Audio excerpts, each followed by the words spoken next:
সালাম শেষ পর্যন্ত শুনতে পারেন না, স্লোগানের ভিতরে আরেকবার দি, আসসালামু আলাইকুম ওয়া রাহমাতুল্লাহি ওয়া বারাকাতুহু। আলহামদুলিল্লাহি রাব্বিল আলামিন, সালাতু ওয়াস সালামু আলা সাইয়্যিদিল মুরসালিন ওয়া আলা আলিহি ওয়া সাহবিহি আজমাইন। বাংলাদেশ জামাত ইসলামীর রংপুর জেলা মহানগরের উদ্যোগে আয়োজিত আজকের এই ঐতিহাসিক বিশাল জনসমুদ্রের সংগ্রামী সভাপতি, মঞ্চে উপস্থিত এই উত্তরাঞ্চলের গর্ব, উত্তরাঞ্চলের মর্যাদা, ফ্যাসিবাদ বিরোধী ঐতিহাসিক জুলাই অভ্যুত্থানের অকুতোভয় বীর সৈনিক আবু সাঈদের গর্বিত পিতা, তার পরিবারের সম্মানিত সদস্যবৃন্দ, জামাত ইসলামীর সম্মানিত আমিরে জামাত যিনি কিছুক্ষণের মধ্যে মঞ্চে এসে উপস্থিত হবেন, মঞ্চ উপবিষ্ট জামাত ইসলামীর কেন্দ্রীয় এবং স্থানীয় নেতৃবৃন্দ, আমার প্রিয় উত্তরাঞ্চলের প্রিয় সংগ্রামী জনতা, সাংবাদিক বন্ধুগণ এবং হিন্দু ধর্মাবলম্বী আমার সম্মানিত ভাইরা, আমি মহান আল্লাহ তাআলার কাছে শুকরিয়া আদায় করছি এই কারণে যে আজকের এই দিন উত্তরাঞ্চলের রংপুরবাসীর জন্য আনন্দের দিন, শুকরিয়ার দিন, কৃতজ্ঞতা জানানোর দিন যে আবু সাঈদ মৃত্যুভয়হীন চেতনা নিয়ে ফ্যাসিবাদের গুলির সামনে বুক পেতে বাংলাদেশকে বিজয়ী করেছে, ফ্যাসিবাদকে পরাজিত করেছে। সেই আবু সাঈদের অহংকার ধারণ করে যে রংপুরবাসী, সেই মৃত্যুভয়হীন চেতনার আবু সাঈদের আত্মত্যাগ, তার সেই দৃশ্য প্রযুক্তির সুবাদে দ্বারা দুনিয়ায় ছড়িয়ে পড়েছিল। 16 জুলাইয়ের পর থেকে জুলাই গণঅভ্যুত্থানের আন্দোলনে এক নতুন শিহরণ জাগরণ তৈরি করেছিল। আজানের জন্য একটি বিরতি।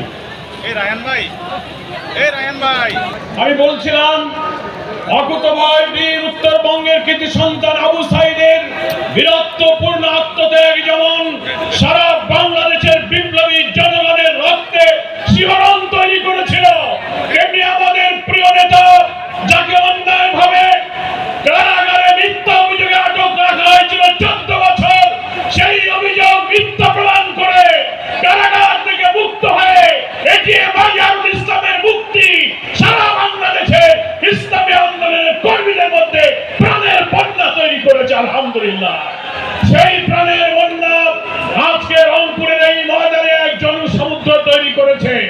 সংগ্রামী ভাইরা আমার, বাংলাদেশ জামাত ইসলামীর সম্মানিত আমির ডাক্তার শফিকুর রহমান বাংলাদেশে নতুন বাংলাদেশ নির্মাণের স্বপ্নসারথী হিসেবে জাতীয় ঐক্যের ডাক দিয়ে এই জুলাই অভ্যুত্থানের চেতনা ধারণ করে আগামী জাতীয় নির্বাচনে ওই 2000 ছাত্র জনতার জীবন 16-17 বছর যারা সংগ্রাম করেছেন, 20,000 মানুষ যে আহত হয়েছে, তাদের স্বপ্ন পূরণের জন্য আমাদেরকে আহ্বান জানিয়েছেন।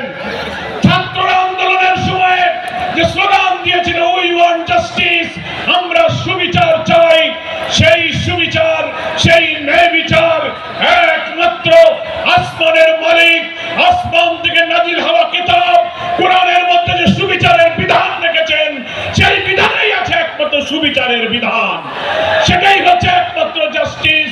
তাই আমরা মনে করি 24-এর গণ অভ্যুত্থানের পর রাজনৈতিক যে পরিবর্তন সূচিত হয়েছে, দেশপ্রেমিক ইসলামী শক্তির মধ্যে যে ঐক্যের সম্ভাবনা আমরা দেখতে পাচ্ছি, সেটাকে কাজে লাগিয়ে সেই সুবিচারের বাংলাদেশ আমাদের করতে হবে।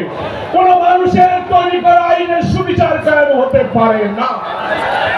আল্লাহ তাআলা কোরআন শরীফে বলেছেন সুবিচার হচ্ছে একমাত্র আল্লাহর বিধানের মধ্যে।